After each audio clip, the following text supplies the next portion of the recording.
பருப்பு, 3 ஸ்பூன் நெய், திராட்சை, முந்திரி, ஏலக்காய், 1 கப் கேரட், 2 கப் வெல்லம், 1 கப் பால், 1 பிஞ்ச் உப்பு, சால்ட். இது எல்லாத்தையுமே நான் இந்த கப்பில் தான் ஃப்ரெண்ட்ஸ் மெஷர் பண்ணிக்கேன். இங்கே 1 கப் இதே மாதிரி மெஷர் பண்ணிக்கோங்க. 1க்கு டபுள் வெல்லம் எடுத்துக்கோங்க. இப்போ வாங்க எப்படி பண்ணுறதுன்னு பார்க்கலாம். அரிசியும் பருப்பும் குக்கரில் போட்டு ஒரு 3 விசில் வர விட்டுக்கலாம்.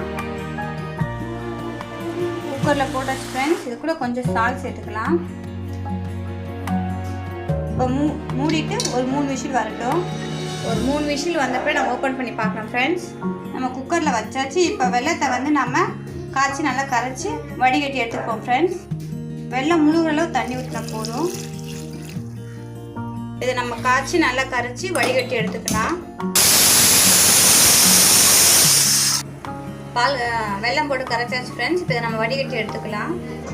இப்போ நம்ம திராட்சை முந்திரியை வறுத்துக்கலாம் ஃப்ரெண்ட்ஸ். நெய் விட்டுக்கலாம். முந்திரியை வறுத்துக்கலாம் ஃப்ரெண்ட்ஸ். இப்போ திராட்சை உள்ள போட்டுக்கலாம்.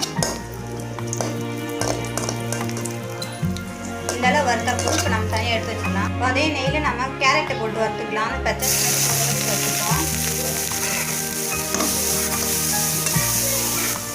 அந்த பச்சை ஸ்மெல் போகிற வரைக்கும் வறுத்துட்டேன்.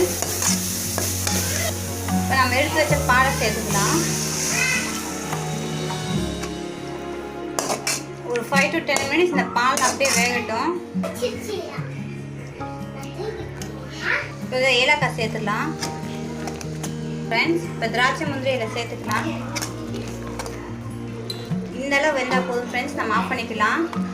இப்போ குக்கரில் சோறு நல்லா குழஞ்ச அளவு வெந்துருச்சு ஃப்ரெண்ட்ஸ். இப்போ இதில் நம்ம வேக வச்ச கேரட் இதை சேர்த்துக்கலாம். இதில் இப்போ நம்ம காய்ச்சி வச்ச வெள்ளை பாலும் சேர்த்துக்கலாம் ஃப்ரெண்ட்ஸ். இப்போ நல்லா மிக்ஸ் பண்ணிக்கலாம். எல்லாத்தையும் மிக்ஸ் பண்ணியாச்சு ஃப்ரெண்ட்ஸ். இப்போ ஒரு 10 மினிட்ஸ் அடுப்பில் வச்சு அப்படியே கொதிக்க வைக்கலாம். லோ ஃப்ளேமில் வச்சுக்கலாம். நம்மளோட பொங்கல் ரெடி ஆயிடுச்சு ஃப்ரெண்ட்ஸ். இப்போ கொஞ்சம் பார்க்க லிக்விடாக இருக்குது. ஆறுன ஃப்ரெண்ட்ஸ் அது நம்ம கொஞ்சம் சாலிடாக வந்துடும் ஃப்ரெண்ட்ஸ். இப்போ அதில் 1 ஸ்பூன் நெய் சேர்த்து நம்ம நல்லா மிக்ஸ் பண்ணிக்கலாம் ஃப்ரெண்ட்ஸ். 1 ஸ்பூன் நெய் சேர்த்துட்டு நல்லா மிக்ஸ் பண்ணிக்கலாம். இன்னும் உங்களுக்கு தேவைப்பட்டு அதிகமாக சேர்த்துக்கோங்க. இனி நம்ம ஸ்டவ் ஆஃப் பண்ணி கொஞ்சம் ஆற விட்டுடலாம் ஃப்ரெண்ட்ஸ். சொல்லுப்பா. நம்மளோட ஸ்வீட்டான கேரட் பொங்கல் ரெடி ஆயிடுச்சு ஃப்ரெண்ட்ஸ். நாளைக்கு அவங்க வீட்டில் ட்ரை பண்ணி பாருங்க. இந்த வீடியோ உங்களுக்கு பிடிச்சிருந்தா